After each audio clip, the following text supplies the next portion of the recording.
Musicians Institute Guitarcraft Program, sponsor of Fox 17 Rock and Review. Fox 17 Rock and Review. My special guest today, Johnny Lang, Grammy Award-winning guitarist. I need to also mention that you were in Blues Brothers 2000. Yes. Thank you. Thank you for reminding me. You know, I mean, but you know, it's so amazing, Johnny, to have you on the show. You know, being a fan of yours and going to see you live in concert over the years back in Las Vegas and also on the Jimi Hendrix tour. You know, and the Crossroads tours and everything. But you know, you started playing guitar when you were only 12 in Fargo, North Dakota. Yeah. And you've done pretty well.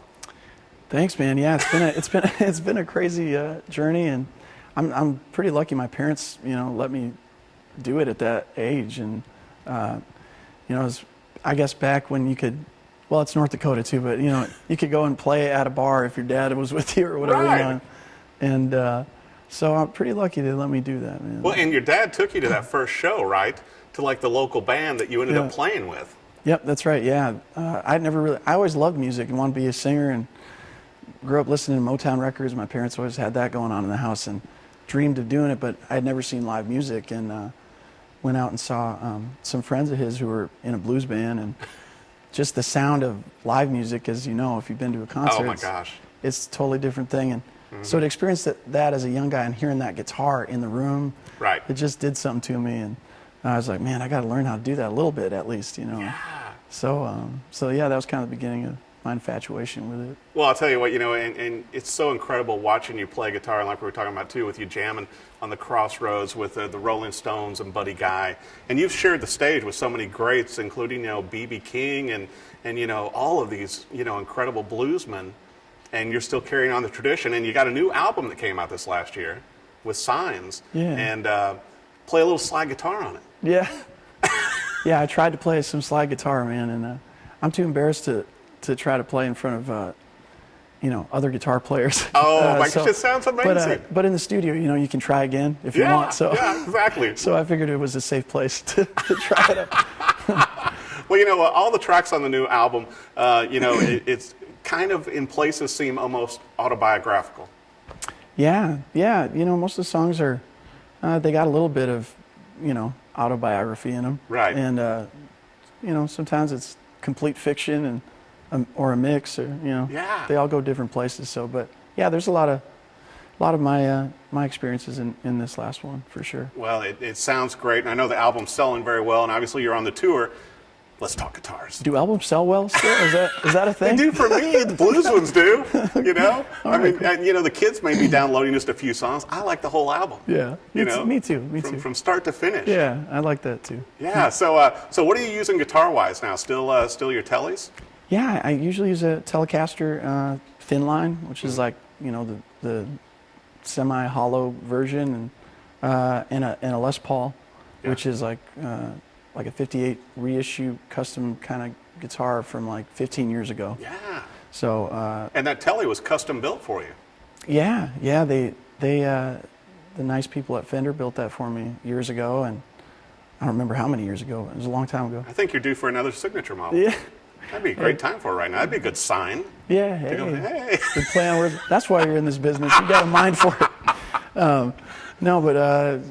Yeah, just those two guitars basically live or on the road is what I use.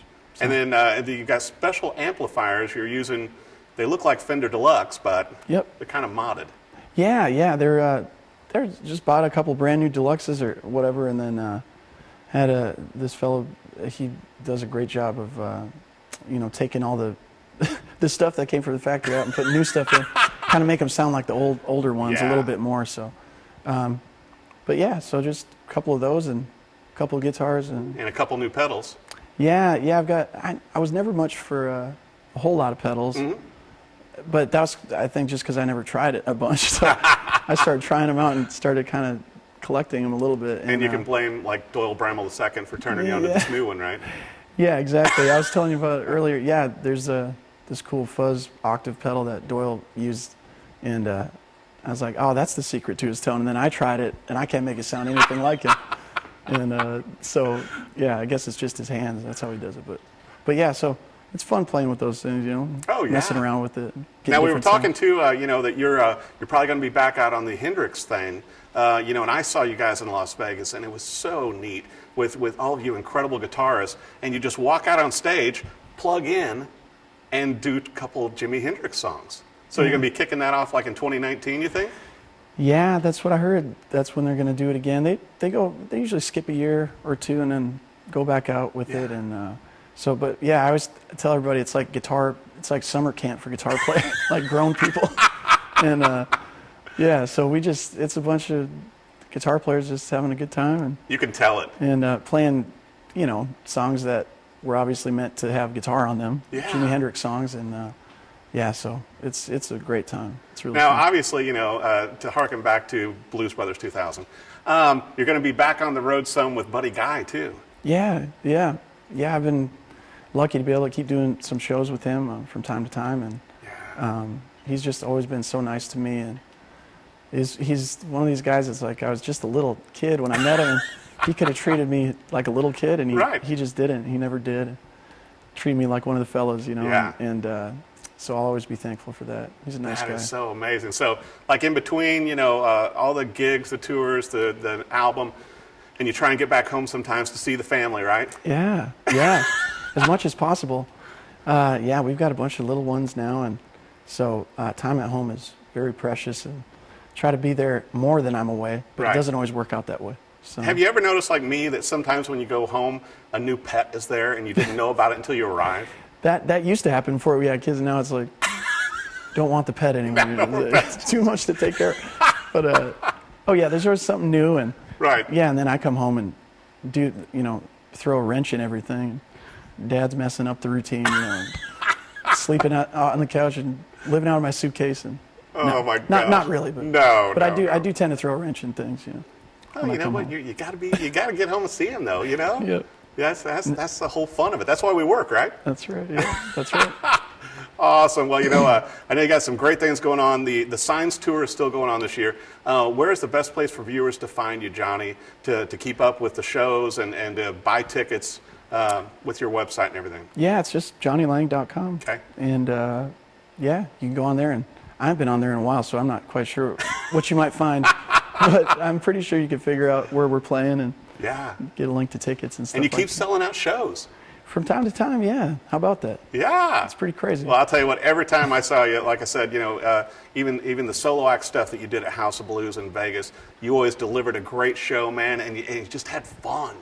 And so and I think that means a lot to keep the guitar alive and the blues alive like you're doing.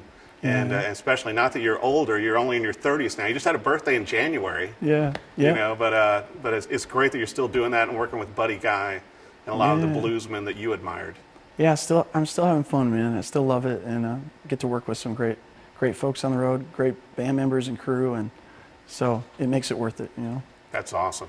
Well, pick up a copy of Signs, Johnny Lang's new album. Be sure and see him live and tour. The albums don't do him justice on how great a show he puts on with the singing and with the guitar and a great band, too.